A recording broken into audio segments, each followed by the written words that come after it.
All right, trying to get back on track. I hope this time I'm audible. I was told we were not audible, so please guys, let me know if you can hear me.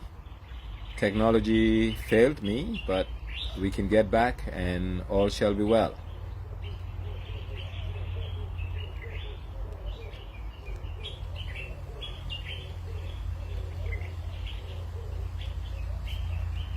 All right guys, I'm trying to get back. Can you guys hear me? Am I audible? Please let someone just type that you can hear me.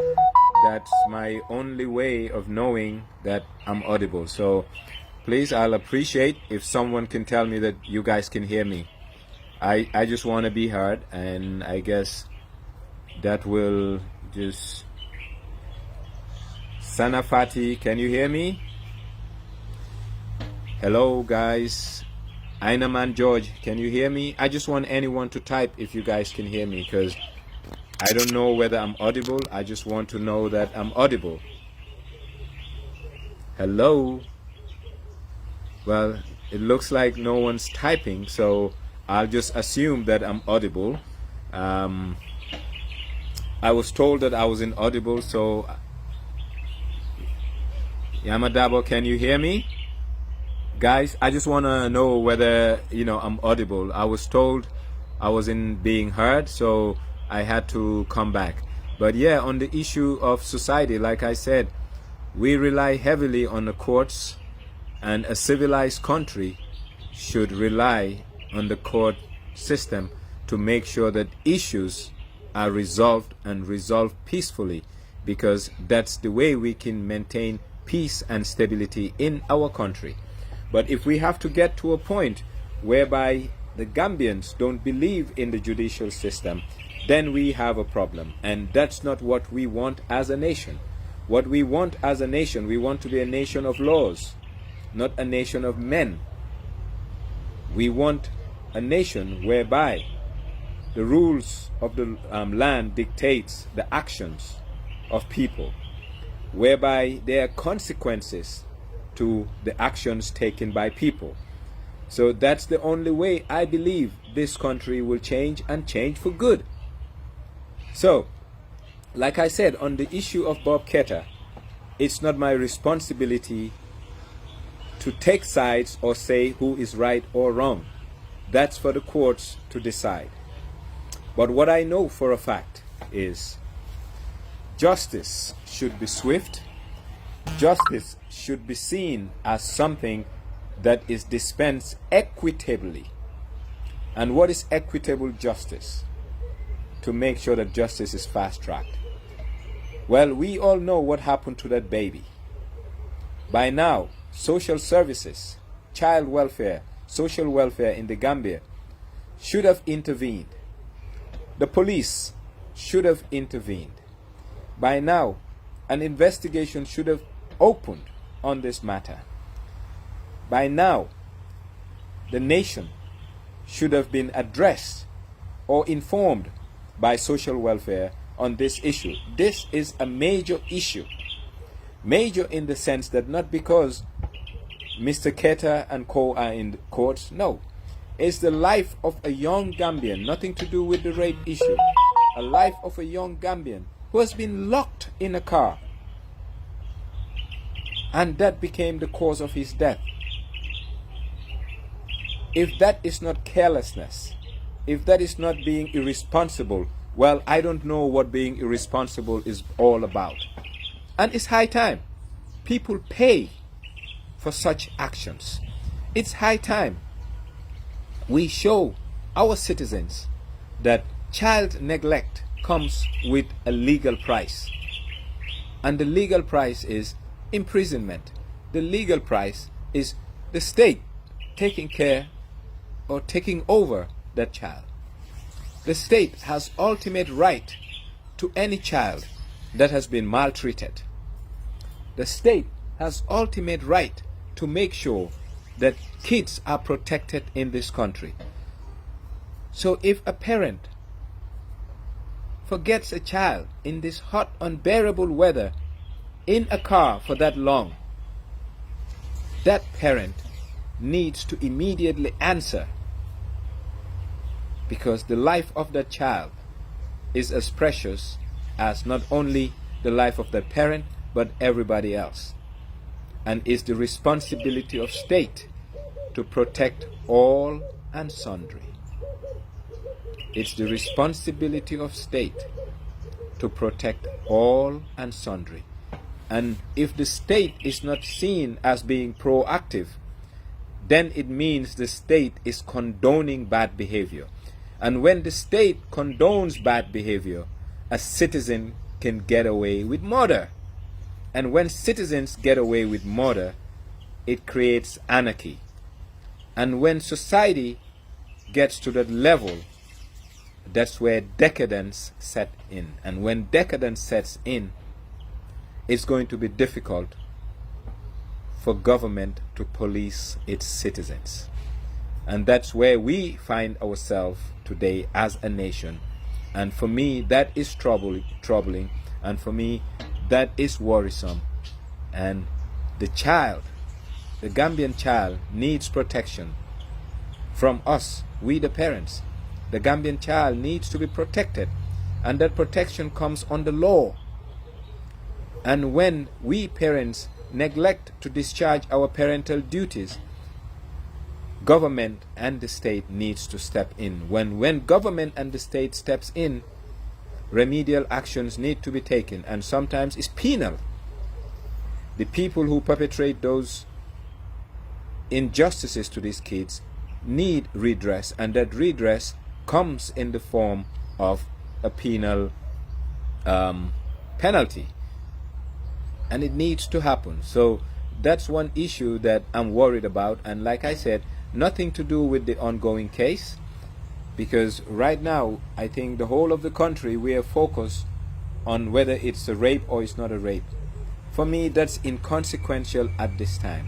A life has been lost, and that life is as valuable as mine, yours, or our kids, or any other person.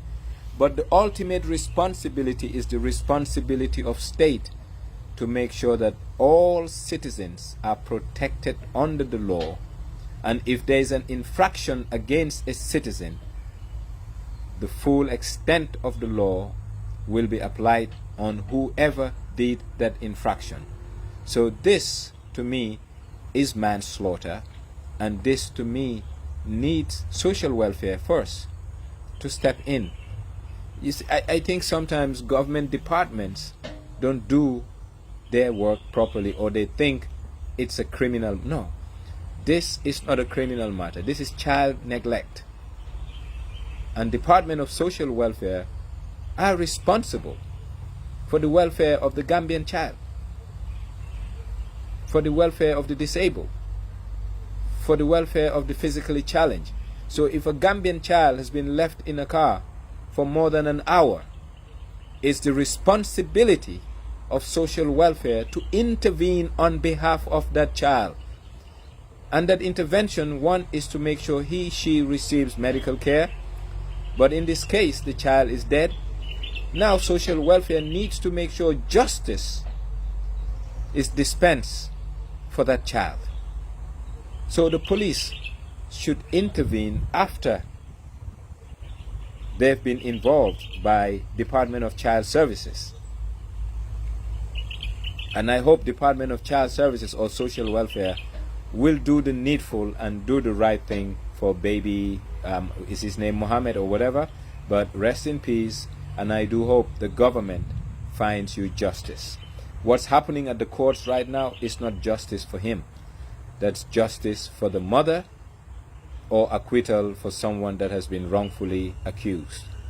So Mohammed will only get justice when the perpetrators are brought to book.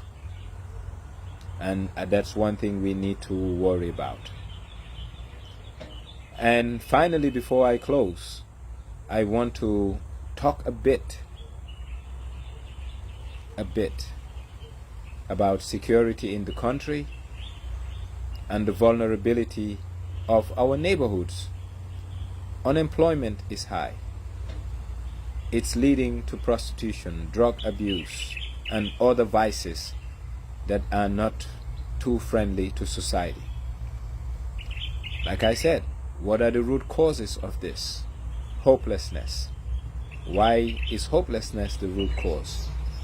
Because kids who are getting out of school are ill prepared to meet the real world. Because we go to school from primary 1 to form 5 or grade 12 and we are not prepared for life skills. The Gambian youth is ill prepared because no one is preparing the Gambian youth to get ready for what comes next in life. And that's why once kids graduate, they don't know what to do with their lives. And that's where destitution sets in. And that's where most of them become undesirable elements to society and liability to the collective good of society. And that's where we are now. And that's why when you drive down the streets, you will see a lot of young people who are insane. A lot of young people who are abusing substance to a level that it's affecting their mental health. Young people who are in need of therapy, psychotherapy, not because they're mad, not because they're mentally ill. They're emotionally challenged. And I think these are areas that the government need to invest more in communities. Make sure that our communities happen to have psychoanalysis help, therapeutic help. You know, they need therapists. Our communities need therapists. And we don't see that as a problem. And sometimes this escalates to a level where it impacts these kids, it impacts their communities, it impacts overall our society, and collectively it becomes a zero sum. We all lose. So I'm urging the government of the Gambia to understand that these are trying times for the Gambia. And in these trying times, we need collective endeavor to resolve collective problems. And these problems can only be resolved if the government extend an arm to communities and societies and the nation at large in terms of fixing the perennial problems we're faced with. And like I said, and I will say it again, this country is about to enter a phase that no government will love to see.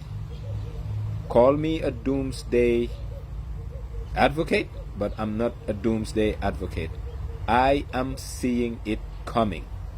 And what I see coming is a country that will not be able to feed itself because its citizens will not have what it takes to feed themselves, financially or otherwise.